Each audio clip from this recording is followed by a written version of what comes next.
민주화 자유를 향한 꺼지지 않는 불꽃, 언제나 뜨거운 호남을 만나보는 시간. 안녕하세요. 호남인의 유재광입니다.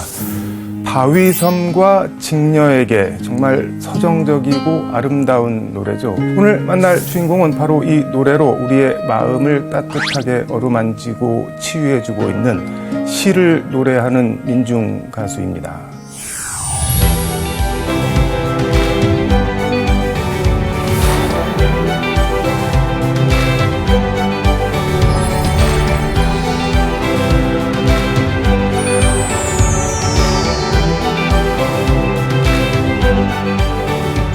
안녕하세요. 안녕하세요. 김원중입니다. 반갑습니다. TV에서 못 뵌 지는 한참 된 것 같은데 요즘 어떻게 지내고 계신가요? 저는 노래를 거의 하루도 쉬지 않고 부르고 있는 것 같고요. 아마 이제 방송 카메라나 마이크가 저를 못 따라오고 있는 거 아닌가 싶습니다. 고향이 담양이신데 지금은 화순에 거주하고 계시다고요? 예, 담양에서 태어났고 네. 학창 시절이나 많은 세월을 광주에서 보냈고 네. 요즘에는 제가 지금 화순에 들어가서 있습니다. 지금부터 김원중 씨 인생을 키워드로 한번 들여다보도록 하겠습니다. 첫 번째로 예향의 젊은 선율을 키워드로 꼽아주셨는데 시 제목 같기도 하고 이거는 뭐 어떤 뜻인가요?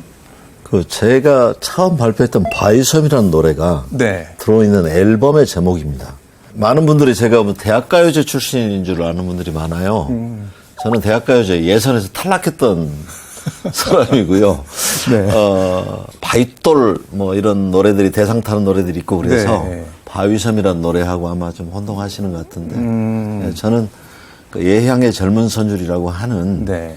지역에서 그 당시에 음악을 잘하시는 선배들과 자주 교류하던 곳이 있었는데 거기에서 이렇게 같이 어울리면서 네. 그 선배님들이 왜 음반은 서울서만 만들까?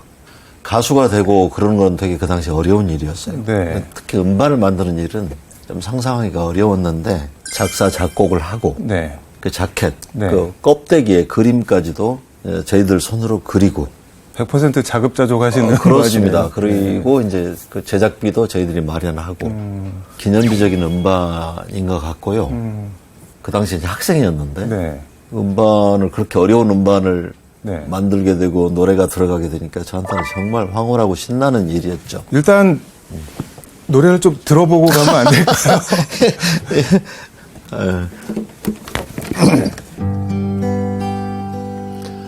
파도가 부서지는 바위섬 인적 없던 이곳에 세상 사람들 하나둘 모여들더니 어느 밤 폭풍우에 휘말려 모두 사라지고 남은 것은 바위섬과 흰 파도라네. 바위섬 너는 내가 미워도 나는 너를 너무 사랑해. 다시 태어나지 못해도 너를 사랑해.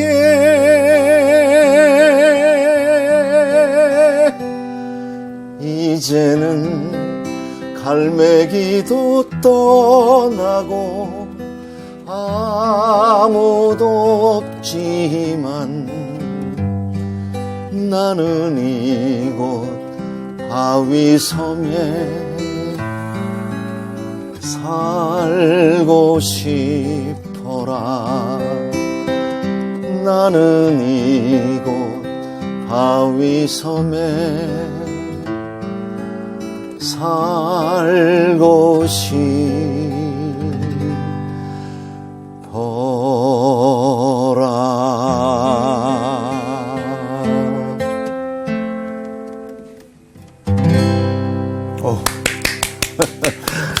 진짜 바로 앞에서 이게 라이브로 들으니까 찌릿찌릿한 게 진짜 있네요. 아, 이게. 정말요?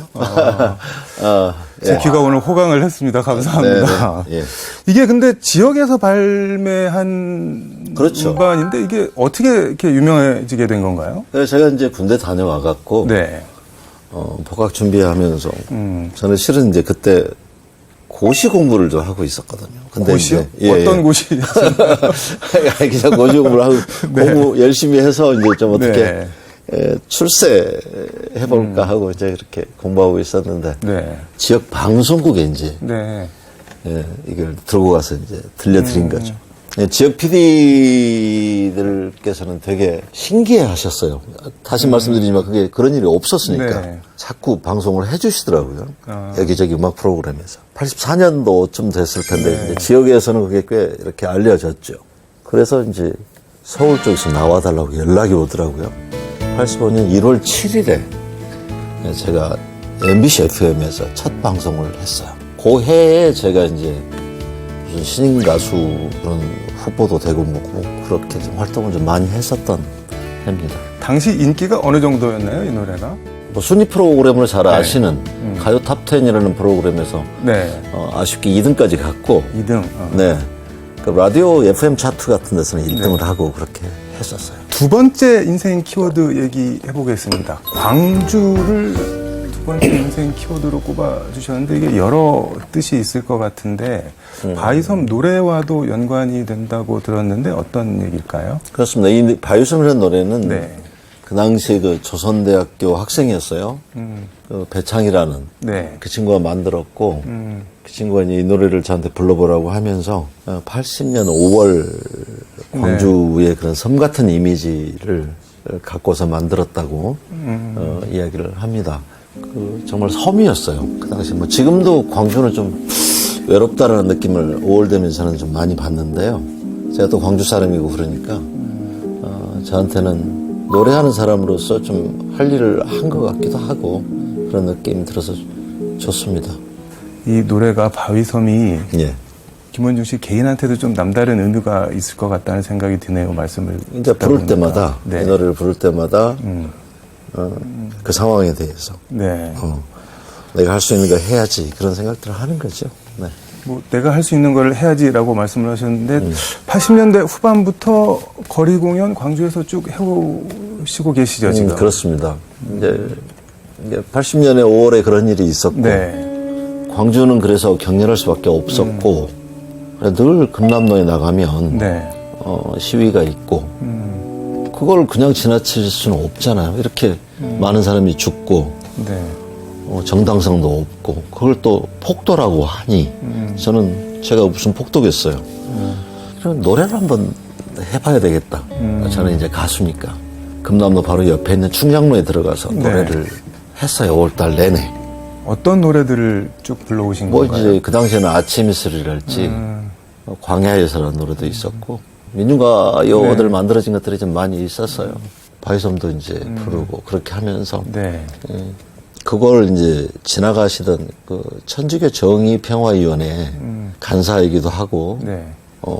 한 분들이 지나가시다가 그걸 봤어요.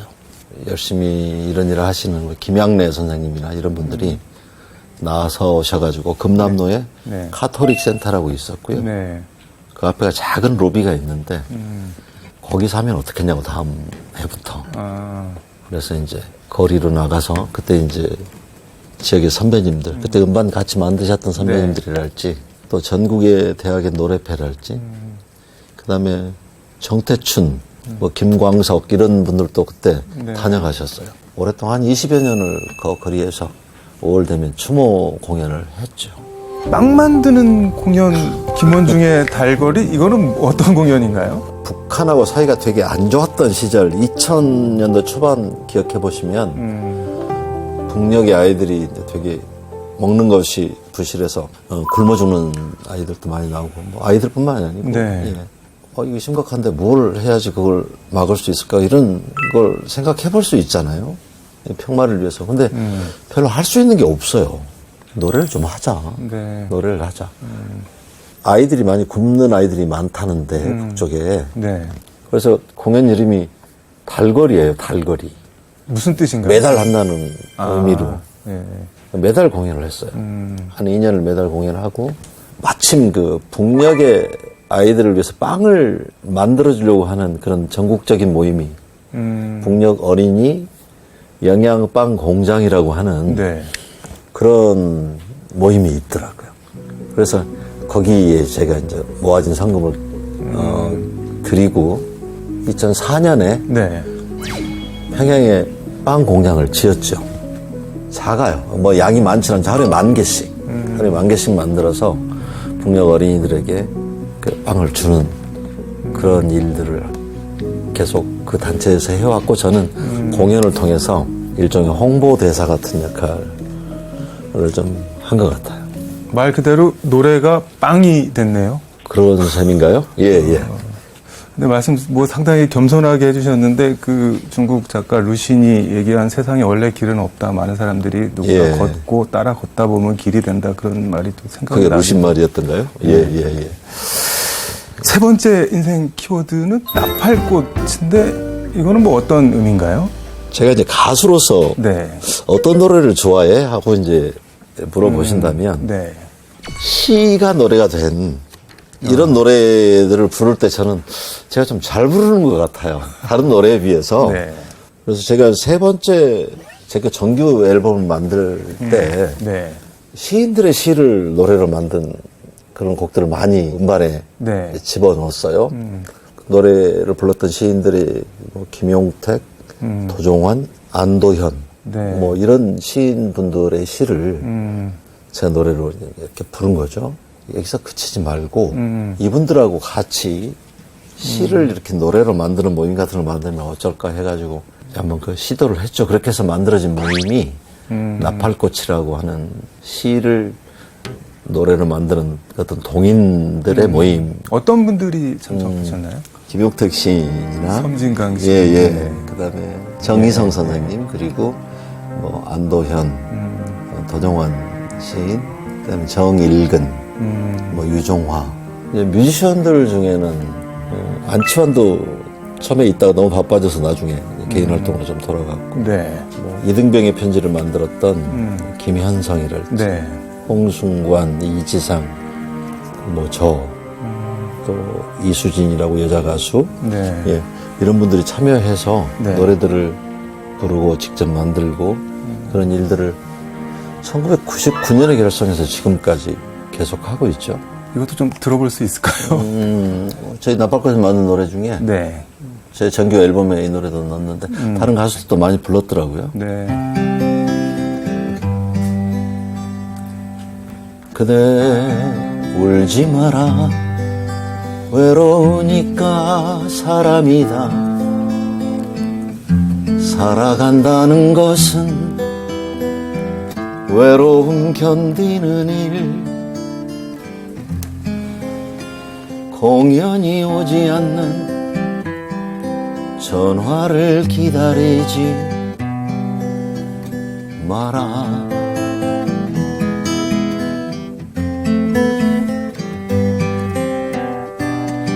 눈이 내리면 눈길 걸어가고 비가 오면 빗길을 걸어라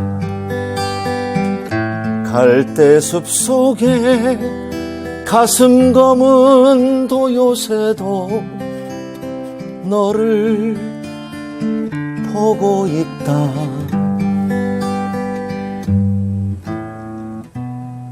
그대 울지 마라 외로우니까 사람이다 살아간다는 것은 외로움 견디는 일 공연이 오지 않는 전화를 기다리지 마라 울지 마라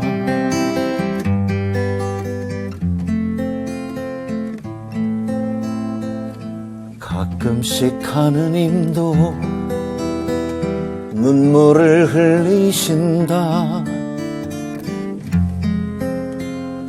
공연이 오지 않는 전화를 기다리지 마라.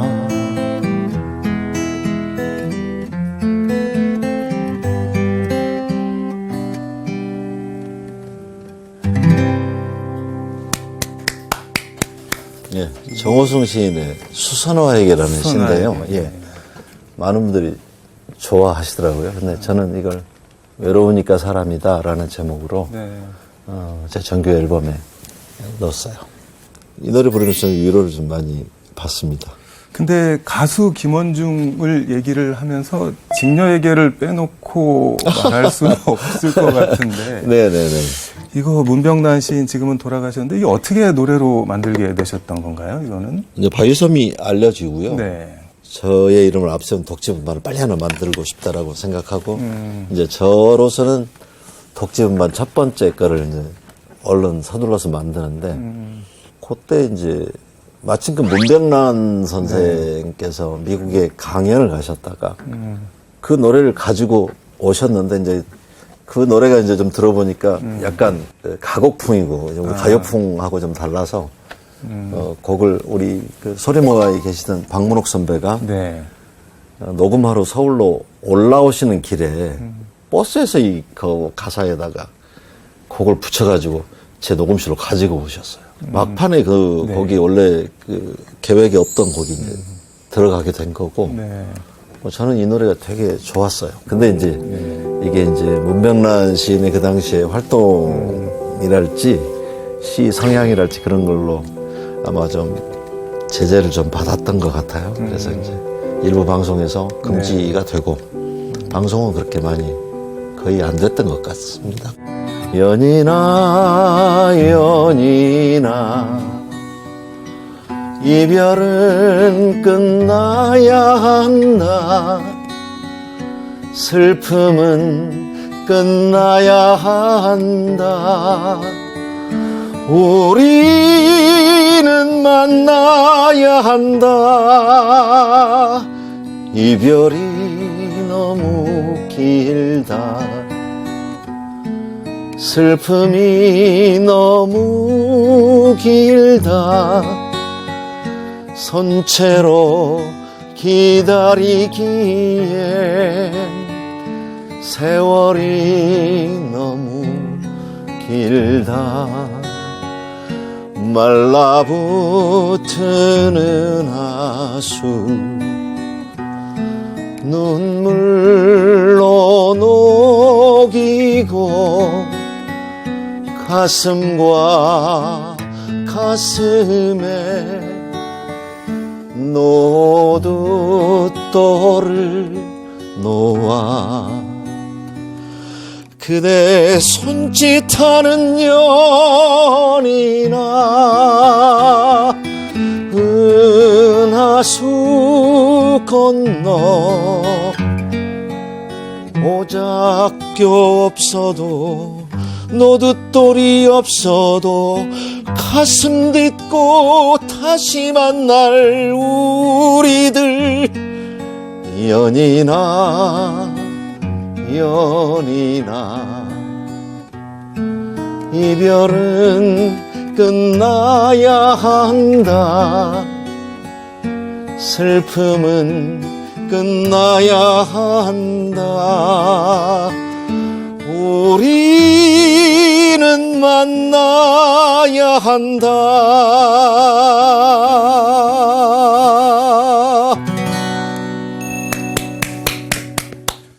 사회적으로 이렇게 격리돼서 살아야 되는 상황들이 많이 있었던 시대잖아요. 그분들이 아마 그렇게 감옥에 있거나 격리되어 있으면서 그리운 마음을 가지고 많이 이렇게 입에서 입으로 구전된 것 같아요. 제가 상황을 이렇게 유추해 보면 아마 그런 것 같아요.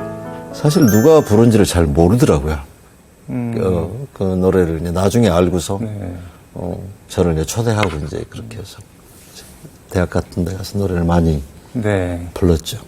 앞으로 더 하시고 싶은 노래나 계획 같은 거 말씀 들어보도록 좀 하겠습니다. 인생에서 느껴지는 그런 진실들이 있어요. 네. 내 나이 48 책이 잘 보이지 않아 나의 귀는 코는 혀는 손끝을 아직인데 뭐 이런 노래들이거든요. 제가 이제 40대 중반 후반을 지나가면서 네. 눈이 잘 안 보이는 거예요. 이렇게 책 같은 게 잘 안 보이고 이런 것들 느낌들 그 삶의 그 지나는 시간마다 느껴지는 것들을 노래를 좀 만들고 네. 부르고 이제 그러고 싶어요. 호남은 저한테는 눈물이기도 하고 자부심이기도 합니다. 눈물이라고 하는 거는 역사적으로 뭐 임진왜란이랄지 구한말 때 의병 활동들, 농민들 이런 전쟁들을 통해서 한 번도 도망치지 않았던 그런데 역사 속에서 별로 대접을 못 받는 느낌 그것이 슬프고요. 반대로 또 그것은 저한테 우리 호남 사람들이 정말 잘한 것 같고 그런 자부심이기도 하고 그렇습니다. 특히 이제 문화적으로도 남도 민요나 판소리 이런 것들이 전 세계적으로 또 그렇게 보존해야 할 그런 문화재적 가치로 인정받고 있는 것도 자랑스럽고요. 저한테는 자부심입니다. 오늘 호남인에서는 가수 김원중 씨와 이야기 나눠봤습니다. 귀한 시간 내셔서 감사합니다. 네, 고맙습니다. 저는 다음 주에 더 좋은 모습으로 호남인에서 뵙겠습니다. 고맙습니다.